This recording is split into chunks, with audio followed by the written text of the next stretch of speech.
या न्यूज बुलेटिनचे सहप्रायोजक आहेत गोकुळ.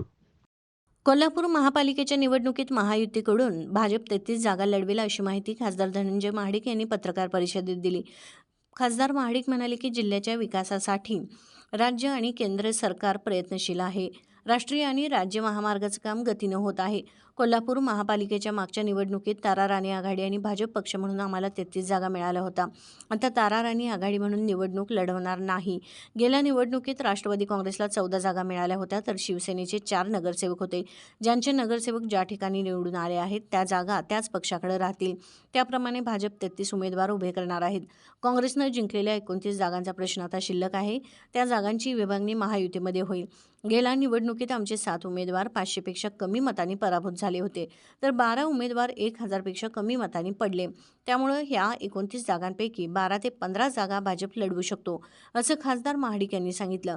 आमदार राजेश क्षीरसागर यांनी शिवसेनेचा महापौर असेल असं यापूर्वी म्हटलं आहे. यावर खासदार महाडिक म्हणाले, गेल्या निवडणुकीत आमचे 33 आणि शिवसेनेचे 4 नगरसेवक असे होते. आता राजेश क्षीरसागर आमदार आहेत, त्यामुळे शिवसेनेच्या नगरसेवकांची संख्या नक्कीच वाढेल. पण महापौर महायुतीचाच होईल यात शंका नाही. महापालिका निवडणुकीपूर्वी 8 गावांचा समावेश करून कोल्हापूर शहराची हद्दवाढ केली जाईल असंही त्यांनी सांगितलं.